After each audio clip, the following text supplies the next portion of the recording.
Halo, selamat pagi pemirsa, apa kabar Anda hari ini? Senang sekali kami dapat menjumpai Anda dalam Berita Papua. Saya Yuni Rumbaran bersama tim redaksi telah menyiapkan sejumlah berita menarik dan aktual untuk Anda. Berikut 3 berita utama kami.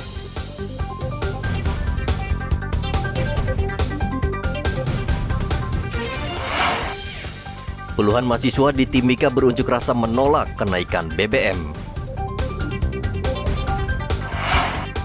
Sempat bersih tegang dengan pemilik toko, tim percepatan penanganan banjir Kota Sorong bongkar jembatan di kilometer 12. Ratusan pasukan pengamanan perbatasan tiba di Merauke.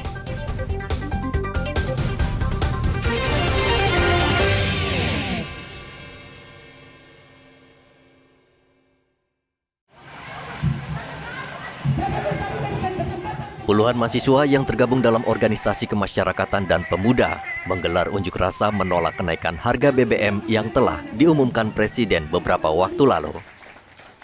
Puluhan mahasiswa itu tergabung dalam beberapa organisasi seperti PMKRI, PMII, GMNI, HMI, IKAMI, dan GMKI. Mereka mendesak pemerintah memberantas mafia migas dan pertambangan, serta tegas melakukan penegakan hukum yang adil dan transparan. Mahasiswa juga mendesak DPRD memberikan pernyataan sikap secara kelembagaan untuk membatalkan kenaikan harga BBM. Mahasiswa diterima anggota DPRD Mimika, Nurman Karupukaro. Nurman mengatakan kenaikan harga BBM telah menuai reaksi penolakan di berbagai daerah. Penolakan harga BBM yang bersubsidi hari ini untuk seluruh masyarakat di seluruh Indonesia yang berdampak hari ini termasuk Kabupaten Mimika juga. Untuk kami DPR menerima aspirasi ini untuk nanti disampaikan kepada yang terkait yaitu Diskoperindak dan juga Pertamina. Kenapa kita hari ini menerima mereka supaya besok pada saat tertentu mereka juga menyampaikan aspirasi yang sama kepada pihak pemerintah supaya didengar dan juga disampaikan kepada pusat, yaitu Pertamina pusat, ya mungkin Presiden dan lain sebagainya. Hari ini kan bukan cuma di Timika saja yang demo, seluruh Indonesia, bahkan di DPR. Sampai hari ini di kantor DPR RI itu terus demo tiap hari. Ini karena dampak daripada kenaikan harga BBM yang begitu menyulitkan masyarakat. Dan dampaknya sudah luar biasa. Semua harga sembako naik, harga transportasi naik, semuanya naik, tidak ketinggalan naik. Jadi ini kami khusus DPR Mimika sudah menerima aspirasi ini, kami akan mendengarkan LDP dengan yang terkait supaya bisa mendengar apa sih dampak yang nanti ke depan seperti apa. Kesiapan pemerintah untuk mengatasi dan kalau tidak ada kesiapan kita akan menyampaikan itu kepada. Ia bersama anggota lain berencana akan menggelar rapat dengar pendapat dengan Pertamina, Disperindak, serta mengundang perwakilan mahasiswa. Setelah menyampaikan aspirasi, para mahasiswa kemudian membubarkan diri dengan tertib. Dari Mimika, Papua, Igobat Momolin melaporkan.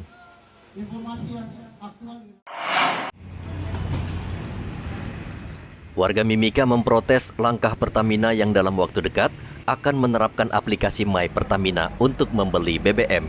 Langkah ini juga menuai protes dari kalangan anggota DPRD setempat. Anggota DPRD Nurman Karupukaro mengatakan Pertamina sebaiknya tidak memberlakukan aplikasi My Pertamina di Mimika karena masih banyak warga yang belum memiliki ponsel pintar. Selain itu, aplikasi tersebut juga belum dipahami warga, apalagi mereka yang tinggal di pesisir pantai dan pegunungan.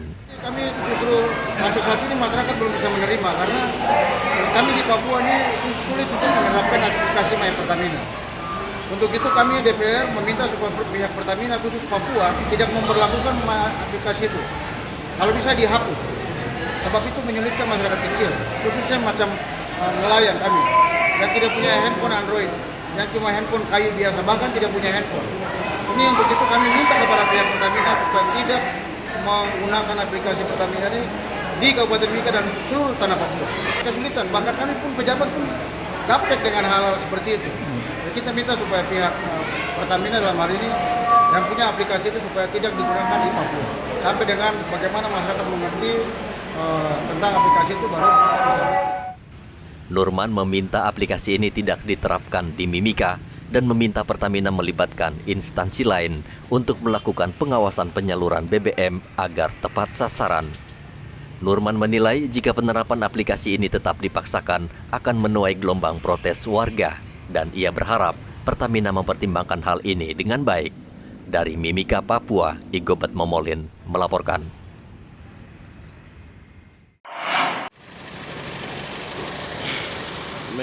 Polisi menangkap 6 orang sopir yang diduga menimbun BBM bersubsidi jenis Pertalite. Polisi juga menyita 730 liter Pertalite. Mereka kepergok ketika petugas sedang menertibkan kendaraan yang sedang antre di SPBU di Nabire. Kabid Humas Polda Papua Kombes Ahmad Mustafa Kamal mengatakan modus para pelaku adalah dengan mengantre sebanyak 2 kali. Dan setiap kali antre mereka bisa mendapatkan Pertalite sebanyak 50 liter. Diamankannya 6 orang dengan mobil. Mereka dengan membeli Pertalite, membeli Pertalite di beberapa SPBU yang satu hari bisa 2 kali, bahkan lebih. Sehingga setelah mereka membeli Pertalite, dituang di trigen, kemudian dia datang lagi dengan mobil yang sama, bisa ke SPBU yang sama, bisa ke SPBU yang lain. Sehingga rekan-rekan kami dari Polres Nabire dapat mengamankan 6 orang dan 6 mobil, kemudian membawa minyak sekitar 730 liter. Ada pada 21 galon, ukurannya berbeda, ada 35, ada 30, dan galon kosong. Saat ini mereka masih melakukan pemeriksaan pendalaman. Hasil pemeriksaan sementara bahwa mereka dari hasil pembelian di SPBU itu mereka jual 1 liternya 11.000 sampai 12.000. Untuk mengelabui petugas SPBU, para pelaku mengganti nomor plat kendaraan. Dari hasil pemeriksaan sementara, untuk mendapatkan keuntungan mereka membeli BBM jenis Pertalite di SPBU seharga Rp10.000 per liter. Selanjutnya dijual kembali seharga antara Rp11.000 hingga Rp12.000 per liter. Audi melaporkan dari Nabire, Papua. Sejak banjir 23 Agustus lalu, tim penanganan banjir yang dibentuk Gubernur Papua Barat terus bekerja keras sehingga tidak ada genangan air di kota Sorong meski hujan deras. Dinas PUPR Papua Barat mengerahkan alat berat untuk mengeruk drainase, salah satunya di kilometer 12, tepatnya di depan Mapolsek Sorong Timur. Ketika melakukan pengerukan, pegawai Dinas PUPR dihadang pemilik toko yang enggan jembatannya dibongkar. Kami provinsi harus ambil langkah cepat karena ruas jalan ini kemarin ketika banjir sangat terendam luar biasa. Warga di sini memang hampir sebagian bilang mau naik perahu karena memang setelah kami identifikasi bahwa benar-benar saluran-saluran yang didirikan oleh pengusaha-pengusaha kita ini yang toko-toko di sekitar sini, mereka menutup jalannya air sehingga air tidak bisa mengalir dari jembatan Kilo 10 ke Kilo 12 ini. Sini macet, jadi semua keluar di jalan. Jadi kami pemerintah itu harus kuat. Kami pelayan, tetapi kepentingan rakyat banyak harus kita pikirkan. Jangan 1-2 orang yang berbuat ulah, seluruh rakyat jadi korban. Hari ini kami kuat, kami bongkar seluruhnya. Apapun terjadi kami bongkar. Karena demi kepentingan rakyat banyak. Warga di Kelurahan Klabulu bersyukur dan berterima kasih kepada pemerintah Provinsi Papua Barat yang telah mengeruk drainase. Teresia Kaitman, salah satu warga mengatakan sungai di wilayahnya dangkal akibat endapan lumpur dan sampah. Sehingga bila hujan turun, air meluap dan menggenangi rumah. Saya ini bersyukur karena dari kami provinsi datang tangan itu, saya itu bersyukur sekali karena sudah datangani, sudah bersih, bisa lihat, bahagia saya. Untuk saya, dengan saya punya teman-teman yang ada ini. Kembali karena sudah bersih, bagus, dan angkat itu air bagus, angkat pecet ini sampai dalam-dalam. Nanti kemudian itu kalau banjir, pasti air jalan lancar ke laut. Pasti saya begitu, kalau ada banjir. Selama mama hidup di sini itu berapa puluh tahun, dari tahun 93. Sampai anak-anak saya sekawin semua. Ratusan organisasi masyarakat dibantu TNI dan Polri juga melakukan kerja bakti bersama peduli Kota Sorong bebas banjir dengan beraksi di 20 titik. Penanganan banjir tentunya bukan saja tanggung jawab pemerintah, namun diperlukan kesadaran warga agar tidak membuang sampah di kali atau di sungai. Rian Tonai melaporkan dari Sorong, Papua Barat. Warga adat dari 3 kampung di Merauke kembali menuntut hak tanah mereka, di mana saat ini di atasnya berdiri Bandara Mopah. Mereka menggelar protes di tanah samping bandara Sabtu lalu. Mereka menuntut pemerintah untuk membayar ganti rugi atas tanah seluas 60 hektar yang hingga kini belum dibayar. 3 kampung tersebut, masing-masing Kampung Spadem, Kampung Yobar, dan Kampung Kayakae. Selama 9 tahun lahan mereka beralih menjadi bandara, namun warga 3 kampung mengaku belum mendapatkan ganti rugi. Menurut Ignatius, salah satu tokoh adat dan pemilik tanah bandara mengatakan selama ini mereka hanya dijanjikan ganti rugi tanpa ada realisasi. Mereka mendesak Menteri Perhubungan dan Pemkab Merauke agar segera menepati janji mereka. Di situ ada marga Mause, marga Gepse. Lalu marga Kampung Spadem, di situ kami ada marga Gepse, marga Mahuse, marga Samkakai, marga Basik-Basik, marga Blagaise, dan lalu di Kayakai. Di situ juga ada marga Basik-Basik, marga Mahuse, Gepse. Sama dengan Kaise. Di situ kami yang ada ini menuntut hak daripada status tanah bandara yang belum diselesaikan oleh pemerintah pusat maupun pemerintah daerah. Luas tanah tersebut adalah 60 hektar.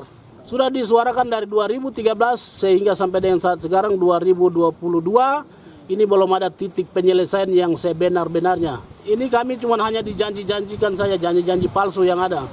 Oleh sebab itu kami minta untuk segera diselesaikan. Kalaupun tidak ada tanggapan dari pemerintah daerah maupun pemerintah pusat, maka kami akan membuat aksi di areal bandara. Kami akan tetap duduki bandara maupun Merauke kalaupun tidak ada realisasi yang secepat mungkin.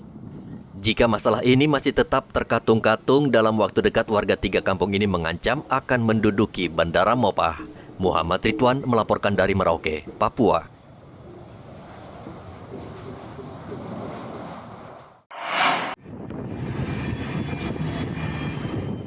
2 batalion prajurit tiba di Merauke dengan menggunakan KRI Banjarmasin Sabtu lalu.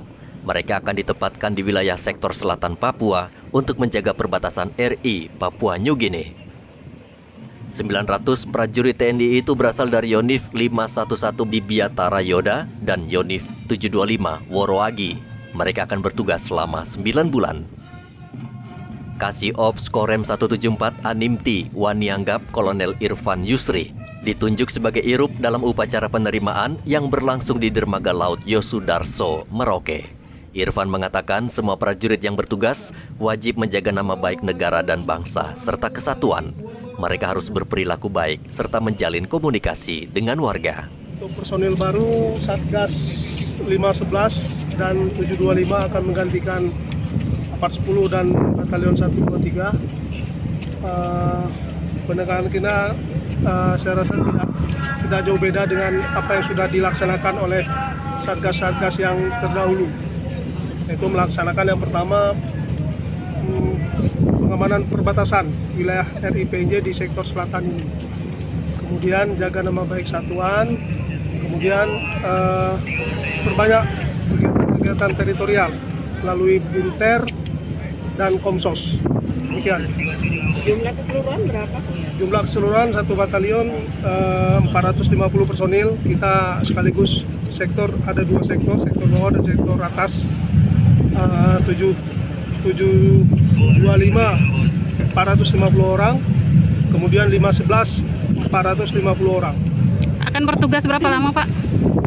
Kedepannya seperti yang sudah dilaksanakan oleh satuan-satuan yang lain, yaitu lebih kurang 9 bulan akan melaksanakan tugas di wilayah kita ini. Apa yang menjadi penekanan supaya kasus-kasus kekerasan yang baru terjadi tidak terulang lagi?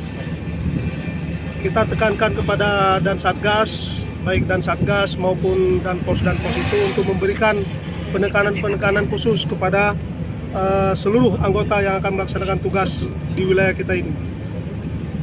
Disiplin lebih tinggi, kemudian apa yang harus dilaksanakan dan apa yang tidak harus dilaksanakan itu ya harus diketahui oleh para Danpos dan Satgas. Setelah tiba, seluruh prajurit TNI langsung menempati pos-pos TNI di sepanjang garis perbatasan RI Papua Nugini yang membentang sepanjang 600 km. Muhammad Ridwan melaporkan dari Merauke, Papua. Keluarga besar SMK Negeri 1 tiba di... Dua sekolah di Merauke, SMK Santo Antonius dan SMA Negeri 1 Merauke, melakukan terobosan dengan menjalin komunikasi dan persaudaraan yang lebih erat untuk mencegah tawuran antar siswa kedua sekolah. Agar tali persaudaraan terjaga, kedua sekolah menggelar jalan pagi dan senam bersama sekaligus dalam rangka Hari Olahraga Nasional Sabtu lalu. Kepala Sekolah SMA Negeri 1 Merauke, Soleman Jambor Mias, mengatakan kegiatan ini merupakan momentum bagi kedua sekolah ini untuk membangun kembali lembaran baru. Dalam rangka Hari Olahraga Nasional sekaligus menjalin kebersamaan, persaudaraan, persahabatan antara SMA 1 dengan SMK Antonius, kita mau ada upaya bersama. Jadi kita akan jalan pagi bersama, mengenalkan, oh ini siswa SMK Antonius, ini siswa SMA 1. Mereka berbaur menjadi satu supaya saling mengenal sebagai saudara, sebagai sahabat, sehingga hal-hal yang kita tidak inginkan itu tidak lagi terjadi. Harapan kita bahwa dari awal kita lakukan ini akan ada mereka saling memahami, saling mengerti antara satu dengan yang lain, sehingga ke depan kita harapkan tidak terjadi sesuatu. Kami antara guru, pimpinan sekolah sudah melakukan pendekatan antar kedua sekolah ini. Kita berharap ada upaya-upaya kedamaian, persaudaraan sejati, karena kita semua anak-anak Merauke yang kita rindu bangun Merauke dengan penuh sukacita untuk Merauke yang lebih baik dan Papua Selatan. Ini ide dari saya sebagai pimpinan sekolah. Saya melihat kenapa sih anak-anak Merauke ini mereka tidak saling mengenal. Yang ada mereka berpikir untuk tawuran, yang ada mereka berpikir untuk hal-hal yang negatif. Kalau mereka saling mengenal, saling memahami, mereka saling mengerti antar teman, saudara, sahabat, saya pikir tidak akan terjadi hal-hal yang tidak kita inginkan. Kegiatan ini disambut positif siswa kedua sekolah yang saling berdekatan. Sambil bernyanyi, mereka senam bersama dan melupakan perseteruan. Siswa sekolah SMA Negeri 1 Merauke dan SMK Santo Antonius merupakan musuh bebuyutan. Mereka seringkali terlibat tawuran yang dipicu masalah sepele. Polisi seringkali turun tangan mendamaikan kedua sekolah ini, namun tawuran kembali pecah dan menyebabkan tidak sedikit siswa luka-luka. Muhammad Ridwan melaporkan dari Merauke, Papua.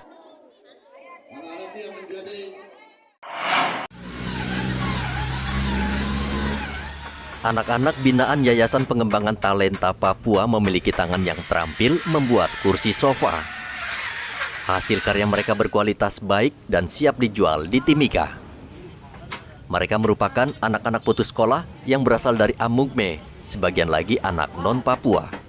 Mereka dididik di Yayasan Pengembangan Talenta Papua agar memiliki keterampilan untuk bekal mereka di masa akan datang. Alexander Rahawarin yang melatih anak-anak ini berhasil memproduksi sebanyak 20 kursi sofa yang dijual di kisaran 6 hingga belasan juta rupiah. Ia berharap kursi ini laku terjual sehingga bisa mendorong anak-anak ini untuk lebih bersemangat dalam berkarya. Jadi tugas saya melatih. Dan hasil dari latihan sudah bisa lihat teman-teman awak media bisa lihat itu sudah ada 20-an, tetapi ruangannya tidak memadai, ruangannya tidak memungkinkan, sehingga kami butuh ruangan tambahan.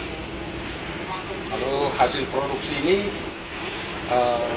kisaran harga tergantung dari ukuran kursi.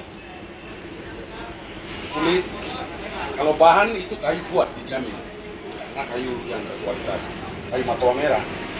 Ya, harga itu variatif dari 6 juta sampai dengan belasan juta. Lalu kami kursi-kursi yang sudah ada ini, hasil dari pelatihan ini, kami juga berpikir tidak hanya untuk dijual di Timika, tetapi mungkin bisa kalau ada yang berminat dari kabupaten tetangga, seperti Asmat, Yahukimo, Duga, dan lain sebagainya, itu kami buka pintu untuk bisa membeli di sini. Namun Yayasan YPTP Timika saat ini menghadapi kesulitan mendapatkan tempat yang strategis untuk menampung kursi sofa yang sudah siap dipasarkan ini. Kami bisa, kami bukan lain dari kita, tapi kami bisa. Kami sedang melakukan kegiatan untuk mendidik anak-anak Amume, anak-anak Mimikawe, anak-anak 5 suku kerabat, anak-anak Papua dan non-Papua. Dan mereka ini termasuk kelompok yang tidak sekolah, kemudian yang putus sekolah, yang tidak mampu, yang saat ini kita melihat mereka yang duduk di pinggir jalan minum mabuk, isap aibon, itu yang kami kumpulkan mereka di tempat ini, supaya mereka ini punya lapangan kerja. Ini sebagai peluang untuk membuka lapangan kerja untuk mereka ini punya masa depan. Ini yang kami dorong bersama Pak Guru Ales, juga kami semua mendorong sama-sama di bawah Yayasan Pengembangan Talenta Papua. Walaupun menghadapi kendala fasilitas, anak-anak ini tetap menyenangi pekerjaan mereka dengan tidak putus asa dan tekun membuat kursi sofa. Tentu semakin sering mereka membuat, hasil karya mereka akan semakin baik dan berkualitas dan laku di pasaran. Dari Mimika, Papua, Igobat Momolin melaporkan. September 2020. TNI Angkatan Laut Lantamal 11 Merauke melakukan tanam sorghum di atas lahan seluas 5 hektar di Merauke. Penanaman bibit sorghum dilakukan dalam rangka HUT TNI Angkatan Laut yang juga dilakukan secara serentak oleh seluruh prajurit Angkatan Laut di 77 titik di seluruh Indonesia. Kegiatan ini juga tercatat dalam Museum Rekor Indonesia MURI karena merupakan penanaman bibit sorghum terbanyak dan terbesar di Indonesia. Dan Lantamal 11 Merauke Brigjen Gatot Mardiono mengatakan sorghum ditanam di atas lahan 2 hektar dan jagung di lahan seluas 4 hektar. Di Merauke ini lebih cocok jagung, tetapi kita akan coba sorghum karena pencanangan dari TNI AL untuk sorghum itu kegunaannya lebih banyak. Jadi kami akan coba untuk sorghum sebanyak atau seluas 2 hektar.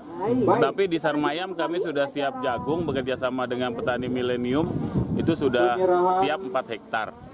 Kalau sorghum ini bisa berhasil, mungkin nanti kita kembangkan terus karena sorghum itu bisa dimanfaatkan untuk pangan kita, diolah sebagai kecap dan sebagainya, bisa untuk pakan ternak dan bisa juga untuk industri, sehingga cukup banyak manfaatnya. Tetapi sudah 10 tahun ya Bu ya, kita coba sorghum belum berhasil, mudah-mudahan ini bisa berhasil. Kalau tidak pun kita sudah siap dengan jagung. Dan Lantamal meminta warga setempat bisa memanfaatkan lahan kosong untuk ketahanan pangan, apalagi perekonomian saat ini sedang tidak baik. Muhammad Ridwan melaporkan dari Merauke, Papua. Informasi tadi sekaligus menutup jumpa kita dalam Berita Papua hari ini. Saya Yunrum Barar bersama tim redaksi mengucapkan terima kasih atas perhatian Anda. Selamat pagi dan sampai jumpa. Wanyambe.